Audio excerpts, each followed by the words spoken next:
As we are here on my office before me, Deputy Speaker and the Chairman of the House Committee on Public Account, he was forwarded to me a notice of impeachment of Deputy Governor of the President Barrister Matawalle Gusau. I receive, and I'm assure you that I will treat it according to the provision of the Constitution of the Federal Republic of Nigeria, 1999, as amended. Thank you. Thank you very much, Mr.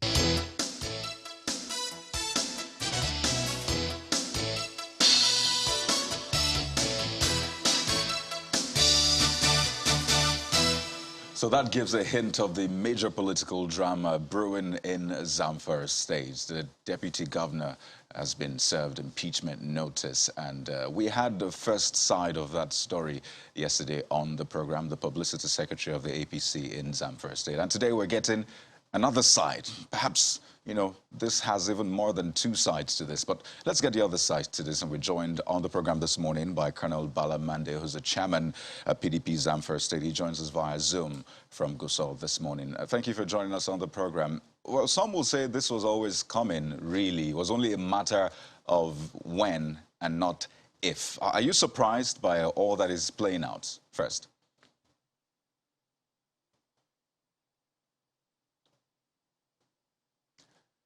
Looks like, can you hear me, Colonel? Yeah. Okay, please go ahead. When I saw what they did in the State House of Assembly, and I heard the spokesperson of the Zamfara State chapter of the All Progressive Congress. But you know, this nation is founded on law, and the government itself is founded on law. So we should be law-abiding citizens. The government of Zamfara State came into being as a result of court judgment. When we went into election in 2019, we came second as PDP. Then Matawalle was our candidate. And there was a problem in the All Progressive Congress, the Zamfara State chapter at them. And they didn't conduct valid primary election according to Supreme Court judgment. And so the Supreme Court judgment ruled that the All Progressive Congress, Zamfara State, did not conduct valid primary election, and therefore their votes were null and void, and gave the right to the party that came second as the winner. And that is how we became government in Zamfara State, and all our candidates for the various legislative houses emerged as winners. So we formed the government as PDP. But shortly after we formed the government, we saw the governor petitioning all PDP members in government, and he began to romance with the All Progressive Congress. So later we learned he had an agenda to go into All Progressive Congress. And as it was, the events began to unfold, and eventually he moved into the All Progressive Congress. And we didn't go with him, his deputy didn't go with him, I didn't go with him, and the others didn't go with him. And we began to rebuild our party. And our party now in the state is very, very formidable, stronger than any other party. Now this is because we in the PDP will remain steadfast in honesty, integrity, and in our relationship with the people. This is what endeared the people to us. Hey, Colonel. So, yeah. So clearly you're not surprised by all that is playing out. It was only a matter of time. But when you look at the allegations that have been placed, on the deputy governor, which are issues that I would like you to respond to in that statement put out by the State Assembly. It says abuse of office. It says this includes constitutional breach of section 190, 193, and it goes on and on. Also criminal self-enrichment using public funds. That's another allegation, a major one. And failure to discharge constitutional duties, which give rise to insubordination. Those are the allegations. How do you respond? Well, Chamberlain, you see, I don't want at this time to open a can of worms concerning these allegations.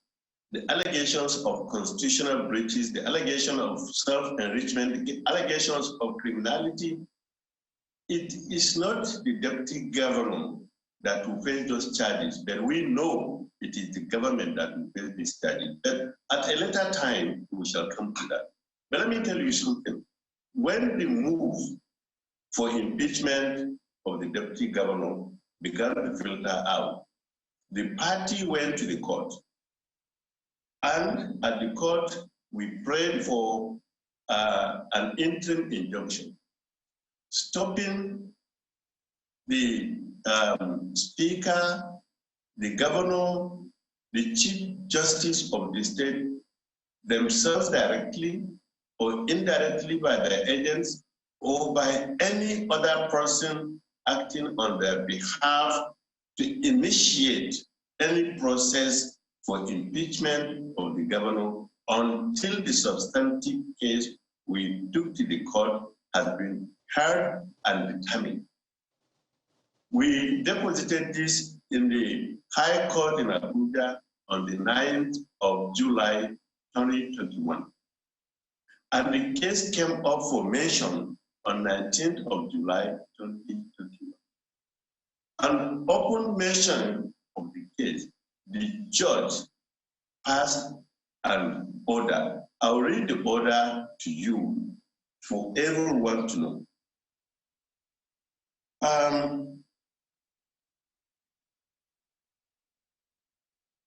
The court said, it is hereby ordered as follows, that an order is made directing parties to maintain status quo ante bellum pending the hearing and determination of the motion ex parte dated and filed on the 9th day of July 2021. It is on this case of impeachment. It is based on the prayer we made to the Federal High Court in Abuja. So, for an institution which is the State House of Assembly and the government of Zamfara State, which was founded on court orders, they are now turning around to violate the court orders because they have an agenda. There is no individual, organization, institution, or any government agency that is more powerful than the court. In short, what they are doing is what in law is called sub judice or contempt of court. But I will not go further to discuss on this because the case is before the court. Well, Colonel, just not to discuss the substance of the matter, but the argument they're thinking of the APC person who was on the program yesterday said that, well, ex parte order has a timeline, interim order has a timeline, so they think that that has elapsed, and so the Assembly can go on with their proceedings since that has elapsed. That's the thinking. They can think anything. That is their own thinking. That is the level of their understanding.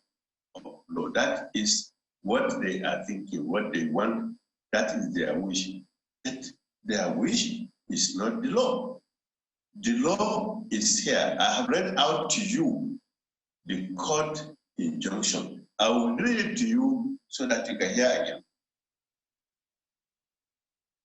Colonel, we heard it before, so just wondering, because if you say that or you give the impression that you're not worried that they will, whatever proceedings that they're going on with, depending on how the whole thing plays out, but if at the end of the day the deputy governor is impeached, isn't that going to dent his political CV or integrity, even if you say, your party, you can handle this. The party is not worried about this. No. It will do no damage on his CV, on his integrity, on his political career, because that action is done by people who are recalcitrant about law, who are not informed, who don't comply with the provision of the Constitution and the law of the Federal Republic of Nigeria. If they comply with it, they should read it. They have been served this order of the court. Where is this stated in this order that this order is valid for this lifespan? It has no lifespan. And therefore, what they are doing is an exercise in futility. Thank you. Well, do you think there could, well, maybe I should put it this way. This whole impeachment thing of the governor, you said, I mean, the party saw it coming. Were there issues that may have informed the movement of the governor and members of the National Assembly from the PDP to the APC, and have those issues been resolved, if any? You see, the governor, when he came to us in 2011, he was sent packing. He was in AMPP. He wanted to be the governor in AMPP in 2011. But probably they understood him better than us. So they did not give him the opportunity. They gave it to Abdul Aziz Yari, the immediate past governor of Zamfara state. And because they didn't give to Bello Matawalle, he ran to us in 2011 that he wanted to join our party. When we got satisfied with his explanation, we accepted him, and then we started working together. He went around lobbying all of us that he would want to contest. He had the state at heart. He was going to work with all of us so that we can correct the ills that had been taking place in the state. And we gave him the opportunity. Soon after he became the governor, we didn't know he had a hidden agenda to petition the PDP and embrace the APC. And that was what he did. Within 2 weeks, he petitioned all the PDP members in the government and then embraced members of the APC, giving them appointments without consultation with us. And then the drama began to emerge that he was going to become. Before he became, we have heard about it for over a year. He set up a committee for his movement to APC. None of us members of the PDP was a party or a member that we remained calm until he became. And we now came together to rebuild our party. So whatever his reasons are, they are not him, because he didn't tell us anything about his becoming, and we had no cause to follow. The deputy governor remained with us, and the deputy governor became a rallying point for PDP in the state, and we began to once again wax stronger. Okay, well, that makes us. Well, Colonel, just one thing, I mean, that you said, you know, about the fact that the PDP wasn't aware, we didn't know, you know, a lot of the things about the governor. Is that in any way saying that you have regrets for taking him into the fold?